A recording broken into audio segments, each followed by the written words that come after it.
अध्याय 6 ध्यान योग श्लोक नंबर 44। पूर्व जन्म के अभ्यास से निश्चित ही वे स्वतः पूर्ण सिद्धि की ओर खिंच जाता है। ऐसा जिज्ञासु वेदों में बताए गए कर्म कांडों से ऊपर उठ जाता है। जय श्री कृष्ण डिवोरीज। तो पिछले कुछ वर्षों से डिस्कशन ये चल रही है कि अर्जुन जी ने भगवान जी से पूछा है वैसे योगियों के साथ क्या होता है जो प्रभु आपके रास्ते पे चलते तो हैं श्रद्धा से, लेकिन फिर किसी न किसी कारणवश उनका मन भटक जाता है और वो संसार में खो जाते हैं। तो ऐसे असफल योगियों की गति क्या है? तो भगवान ने बताया कि वो अच्छे परिवारों में जन्म लेंगे या धनवान परिवारों में जन्म लेंगे या फिर योगी परिवारों में जन्म लेंगे और फिर वो नेचुरली जो है प्रभु के रास्ते में खिंच जाएंगे। उनकी पूर्ण जन्म की चेतना उनको वापस मिलती है और वो फिर और प्रयास करेंगे और बड़े सारे प्रयासों के बाद उनका मेन फोकस ये होगा कैसे भगवत धाम को प्राप्त किया जाए। तो मतलब अगर आप इस रास्ते पे 70% पे पिछले जन्म में छूट गए थे तो आपको अगला जन्म ऐसा मिल जाएगा कि वो 70% की जर्नी से अब आपने आगे ही शुरू करना है। And that's what make this spiritual path so attractive. Because संसार में हम कुछ भी इकट्ठा करते हैं तो ऐसा नहीं होता है जो भी आज इकट्ठा कर रहे हैं अगले जन्म में सब खत्म हो जाएगा, लेकिन जो हमने स्पिरिचुअलिटी में डिवोशन में इकट्ठा किया है वो हमेशा हमारे साथ कैरी फॉरवर्ड होता है। अब इसमें भगवान ने बताया कि इस पर्टिकुलर श्लोक में कि उन पर्टिकुलर असफल योगियों की बात हो रही है जो पिछले जन्मों से काफ़ी एडवांस्ड हैं। वो नेचुरली ना भगवान के रास्ते से अट्रैक्ट हो जाते हैं, खिंच जाते हैं वो भगवान के रास्ते में। कुछ ऐसी सिचुएशंस आ जाती हैं, सर्कमस्टेंसेस आ जाते हैं, कुछ ऐसी रियलाइजेशन उनको जल्दी आ जाती हैं। देखिए पर्सन ए ने भी लेट्स से किसी की डेथ होती देखी, पर्सन बी ने भी किसी की डेथ होते देखा, कोई नियर रिलेटिव की।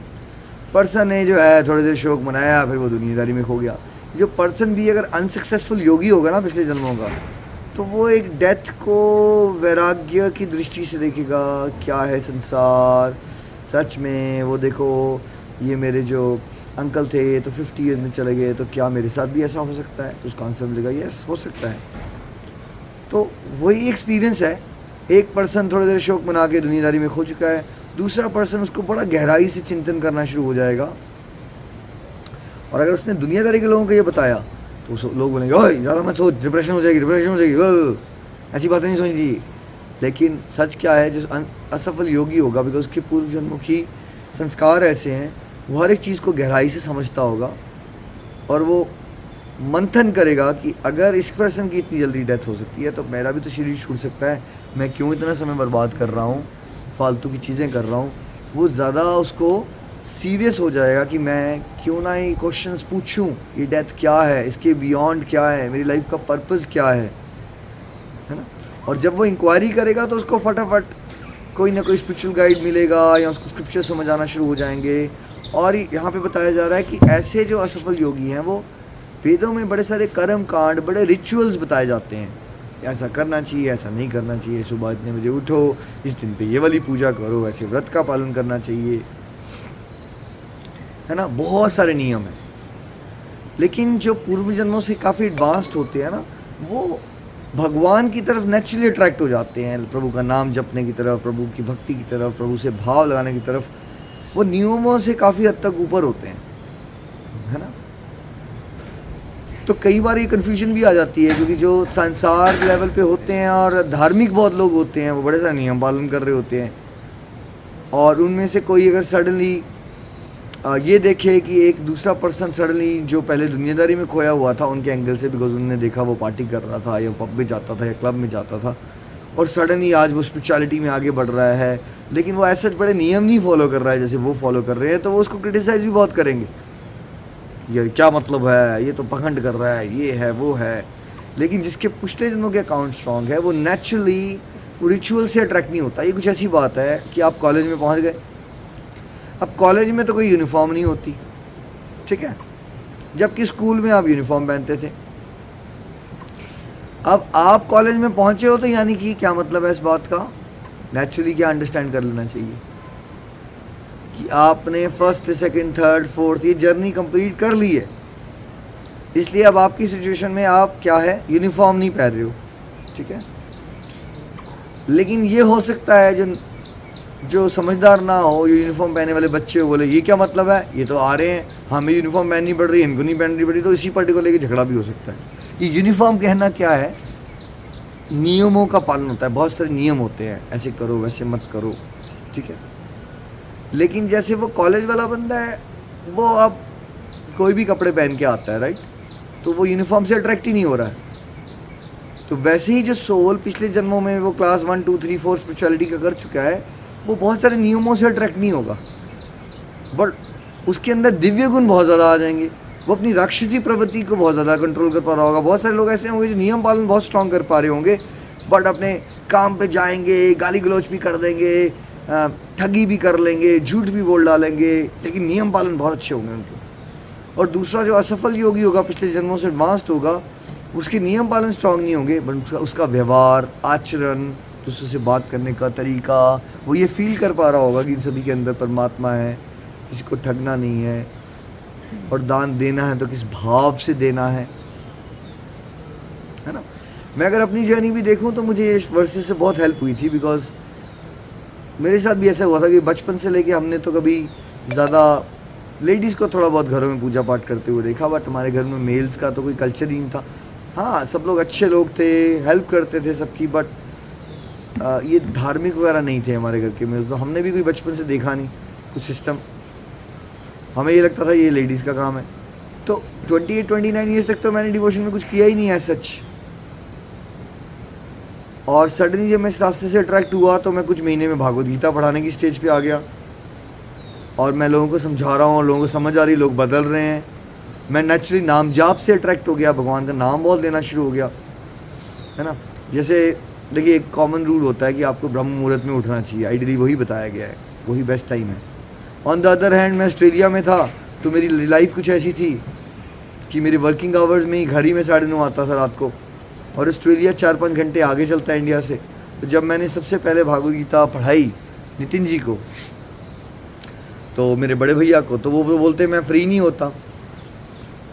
तो वो जब फ्री होते थे तो वो रात को, मैंने उनको बोला यार आप रात को तो फ्री हो जाते हो ना 8:30-9 बजे, है ना।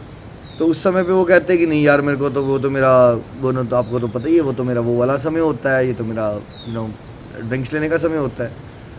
तो मुझे कोई बड़ी बात लगी नहीं, मैंने कोई बात नहीं भैया, वो आपकी चॉइस है, अब वो भी कर लेना, आप फ्री तो होते ही उस समय, गपशप तो वैसे भी मारते हैं, थोड़ा थोड़ा भगवद गीता का ज्ञान भी डिस्कस कर लिया करेंगे।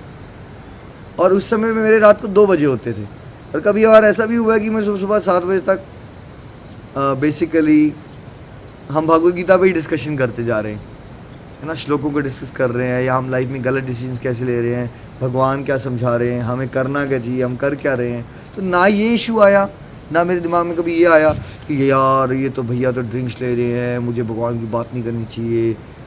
ना मुझे ये कोई फ़र्क पड़ रहा था कि रात को 2 बजे या 3 बजे या 4 बजे। मेरे लिए it was very very easy and natural, कोई बात नहीं, अगर सेवा करने का मौका रात को 2 बजे मिलेगा तो हम 2 बजे करेंगे, कोई दिक्कत नहीं। और उसके बाद बिकॉज प्रचार प्रसार मैक्सिमम इंडिया में हो रहा था, तो मैं इंडियन टाइमिंग्स पे चलता था। तो इंडिया में बहुत सारे डिवोटी से बात करने का टाइम, जैसे 6 बजे शाम को मेरी मीटिंग्स बहुत होती थी इंडिया में, तो वहाँ 11-12 बजे होते थे।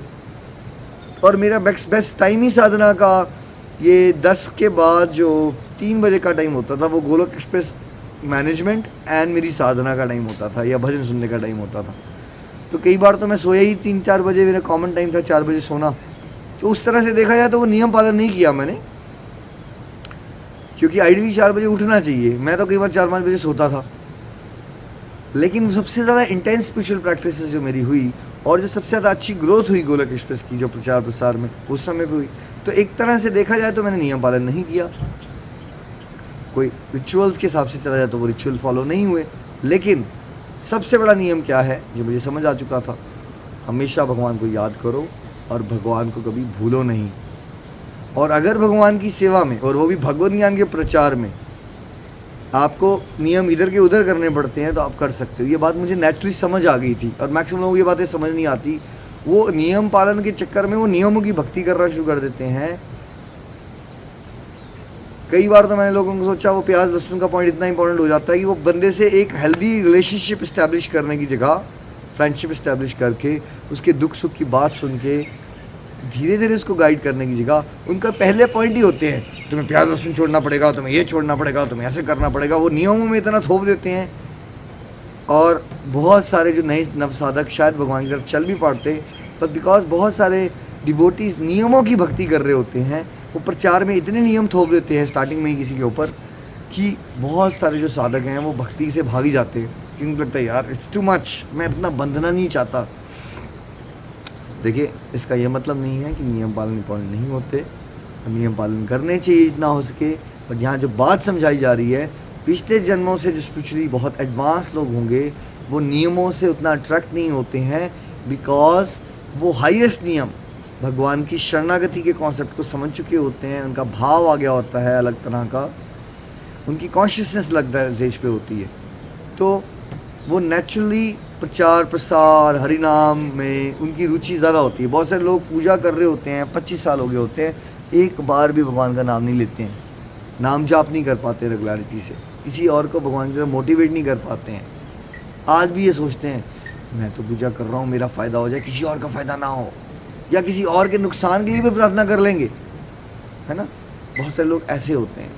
तो जस्ट बिकॉज कोई बाहर से बहुत कुछ करता हुआ दिखे आपको पूजा पाठ, डजंट मीन कि वो स्पिरिचुअली बहुत एडवांस्ड है। अच्छी बात है, उसको भी अप्रिशिएट करो, कुछ तो कर रहा है, लेकिन समझो ये, अगर आप में से कोई ऐसा है जिसके अंदर नेचुरली देने का भाव बहुत है, सबसे प्यार करने का भाव बहुत है, खुश रहते हो नेचुरली, ईर्ष्या नहीं करते हो, और भागवत गीता के कॉन्सेप्ट बड़े इजीली आपको समझ आ रहे हैं, है ना। दुख के, दूसरों के दुख में आप उनको दुख से बाहर निकालना चाहते हो, ये सारी क्वालिटीज़ जो है ना आपके अंदर, इसका मतलब है आप पिछले जन्मों से ऑलरेडी बहुत एडवांस्ड हो, बिकॉज आपके अंदर दिव्य गुण बढ़ गए हुए हैं ऑलरेडी। अब अगर आपने इस जन्म में थोड़ी सी भी मेहनत कर ली भगवान की भक्ति में, तो आप बहुत जल्दी आगे चले जाओगे, जस्ट बिकॉज आपने ऑलरेडी 80% तक कवर कर लिया हुआ है सिस्टम, है ना। सो भगवान जी ने नटशल में ये समझाया है, जो असफल योगी होते हैं वो नेचुरली उनके साथ कुछ ऐसे सर्कमस्टेंस बनते हैं, जैसे मेरे साथ वो एक्सीडेंट होना, वो एक कारण बना जिसने मुझे मजबूर किया था मंथन करने के लिए, फिर डिप्रेशन हुई। तो कितने लोग डिप्रेशन के बाद ज़िंदगी भर डिप्रेशन में रहते हैं। मुझे तो 6 महीने साल डिप्रेशन हुई, सुसाइडल आइडिएशन आई, फिर भगवद गीता पढ़ने की अपॉर्चुनिटी मिली, नाम जाप किया और 2-3 महीने में मैं मोटिवेटर बन गया। तो वो कुछ देर का बस भगवान ने ड्रामा रचा मेरे साथ, ताकि मैं फ़ील कर लूँ डिप्रेशन क्या होती है, और ये फ़ील करूँ कि अगर मैं भगवान से नहीं जुड़ा तो लाइफ जो है, एक्सटर्नल लाइफ कितना दुखी और परेशान कर सकती है इंसान को।